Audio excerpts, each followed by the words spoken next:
thought she was gonna deal with that.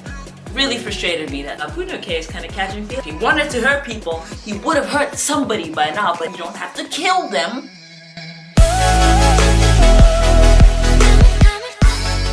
A, B, C, D, E, F, U, da, da, da, and your mother and your sister. It's Karen, welcome to my second channel where my only hope today is still to make you smile. It gets weird, it gets a lot loud. My voice was so down there.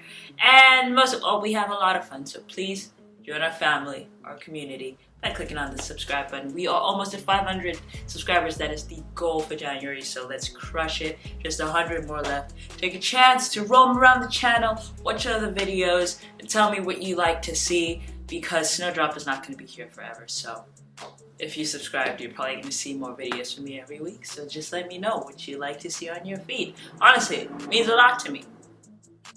It does. It honestly does. It can also mean Anyway, we are talking about episode 9. Hopefully this is much better and much more succinct. So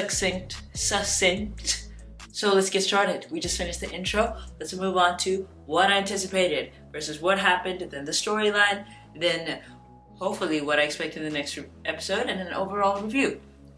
What I expected versus what happened. What did I expect? I think I said it already. I said I expected that we got to see what Jung did with the detonator. I got to expect that now that the doctor knows Suho's feelings for Jung a lot deeper than he lets on, and how she got to find out. Her jealousy might drive some of the decisions, and we want to see how that unfolds. To see a little bit more of who Miss P was, because what I was saying before was kind of like, I don't think she's a bad person, 1. I don't think she's a Northern spy, 2. And I wanted to see how much more Suho's gonna mess up, because isn't that what he always does? Because he's so naive. And I wanted to see how the ASNP, whatever, were going to react to the 30 students that are now going to be released. I want to see a little bit more of the detective and the agent working together. I wanted to see a lot of things, and they kind of were all fulfilled except the one thing that I wanted to see, which is like a little bit more of the Suho's grandfather's involvement, or father's involvement, and what his overall plan was. So, those things were kind of all answered. So let's just move to the storyline. That was fast. Come on, let's stop. Clap for me. I'm gonna clap for myself. Good job. Good job. Okay, let's move on. Now, I think I missed something really important in the first one. The woman agent is now in. She was requested to be in. And now that she's in, I'm gonna grab this so I can follow the scenes. Okay, so the detonator scene.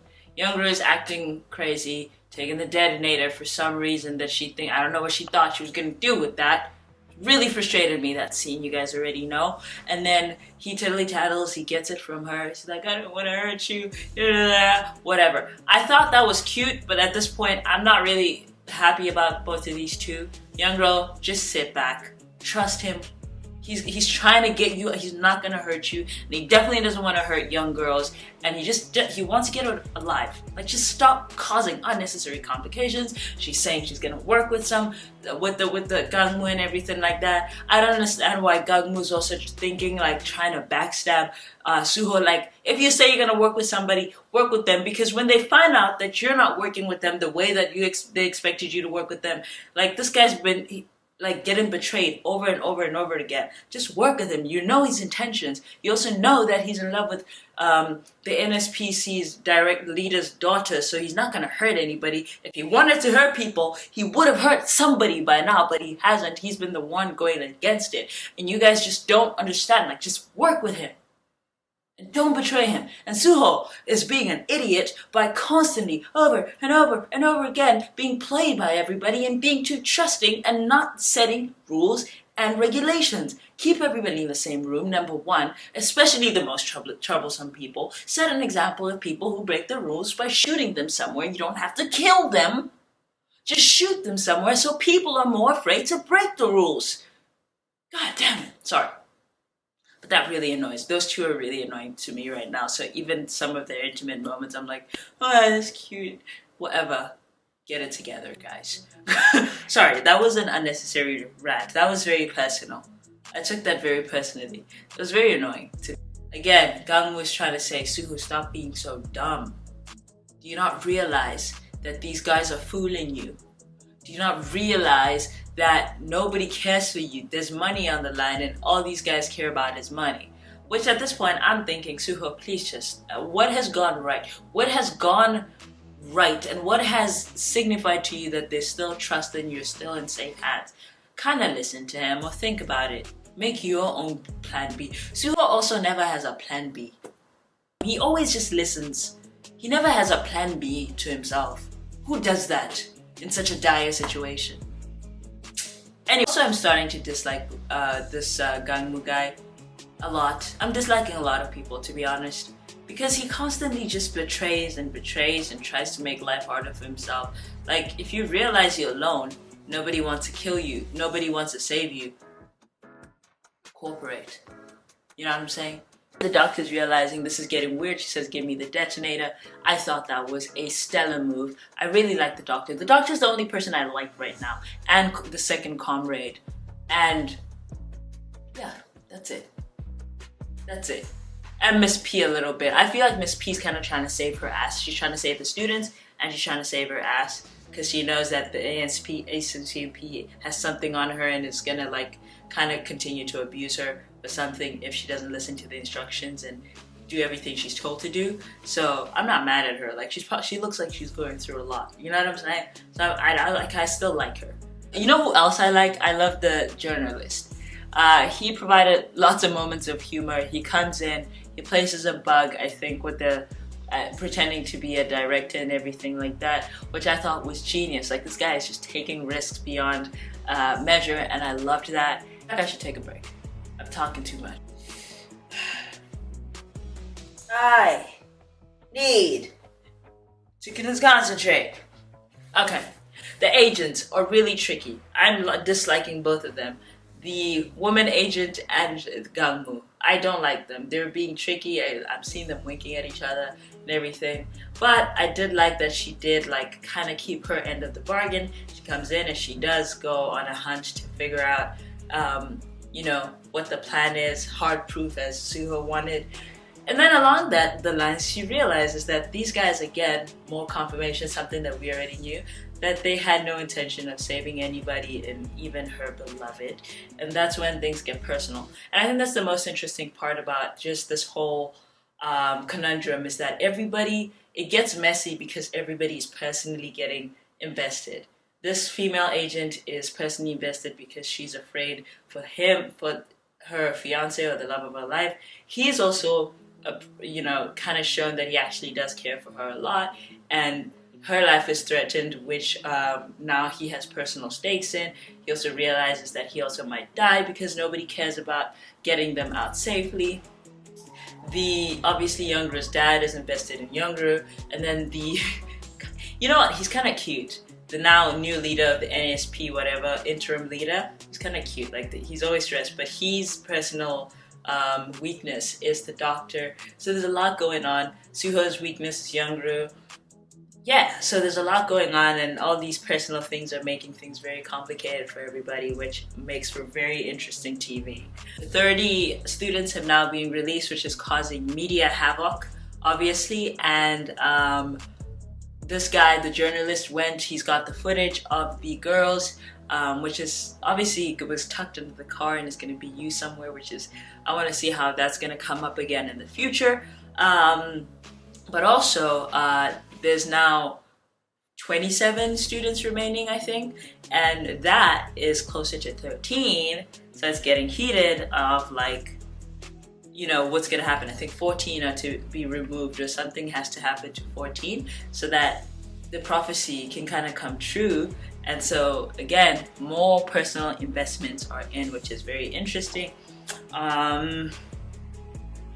Oh, in terms of the agent, again, they're caught, the agent and the journalist, and obviously this is on thing. So like now Suho knows that they're caught, and now Gangmu knows that his girlfriend or whatever is, or fiance or whatever, I don't know if he's telling the truth there, is in danger and she's locked out. I want to see what happens there. Who ends up getting to the car?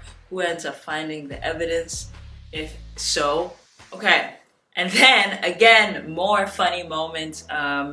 Polka Dot, aka Hyerong, voice got a voice of an angel, and she's asked to sing by the other cute comrade. And I love how he tries to act tough. Like he's trying to act tough, but he's like, sing it again. That was kind of helpful. Again, there's more humor in this episode. Again, as similar as the previous one. I think the exercises happened in this episode, if I'm not wrong. Miss P's exercises. Like, what was that? Like, she was out there, like, kidding, and I'm like, what is going on? That was so funny. Like, I'm really liking the increased comic relief in each episode. So, yeah, just tell me if that was something that you guys found funny. Bunoke is kind of catching feelings for my new favorite character, the comrade. Obviously, he gets attacked by that lunatic again. And then this guy saves her, and he seems very aggressive. Like he's really going at it, trying to save her. And then she actually voices her feelings, and she goes, "You know, I've never had somebody protect me." I think that was very cute. I really want to see where they go, because he's trying to act tough and he's trying to act like he doesn't care, but you can see it in his eyes that he cares for her. And like, again, it's getting messier and messier and messier, and I'm living for it. This is going to cause him to kind of have a personal interest in now keeping the students alive, or in just any sense keeping Bunoke alive. But I also am kind of happy for her because, you know, again, she now has somebody who's kind of personally looking out for her. She always feels alone, and just to have that was kind of really satisfying. I hate her a lot less actually, but it was really nice to see. It was a nice, beautiful moment. And right towards the end, Miss P has been working with the agent. We found out that Miss P is, as I thought, because I'm a genius, is actually working with the NSP again, not because she wants to, like I said, it's because she kind of has to. And she just, again, is interested in protecting the students, and they all work together and try to get out. It was really annoying. Like, I get it, you're trying to get the students out, but like, if you just listened and cooperated with Suho, things would have been, we'd been able to do it much smoother. You're leaving Youngro alone. How do you think that's gonna work out? Honestly, it just annoyed me. It annoyed me so much. Like, oh, you guys really try to get out and leave him alone? Like, that's my boy. I like the comrades now. I'm personally invested with the spies. I love them. And you're just trying to backstab them to die by themselves? That's annoying. But that's why I like the doctor, because as they're about to escape, the doctor's like, nah, where y'all going? And I really, really love that she had done that and she had thought of that. But towards the preview for the next scene, it seems like she presses the button, but it seems like it blows up in a very specific area, and that leads me to the expectations of the next episode.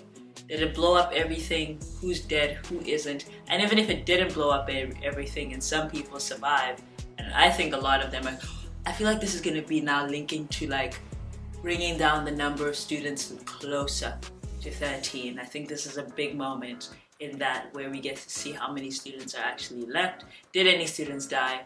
Obviously, I'm hoping that they didn't, but if they did, is this causing, you know, the prophecy to come a little bit more and more true? I'm obviously hoping, for personal reasons, that none of my spies died, and the doctor. I'm rooting for the North, sorry. I know that's probably not the best thing to say, but it's 3 against 100,000. So I'm rooting for them, so I want to see what's going to happen. I want them to get out safely. I want to see how, again, the personal relationships are going to manifest. We see a little bit of Suho's dad. I want to see now, hopefully these next 2 episodes are revealing more of his train of thought and what's going on there. Obviously, the next 2 episodes are going to be complete havoc with this bomb, media, everything. So I'm excited for that. Hopefully this was much better. It looks like we finished much sooner. I hope you guys enjoyed this. Again, please watch some of my other videos. I love you so much. The video is over. Mwah! For you, I risk it all, for you.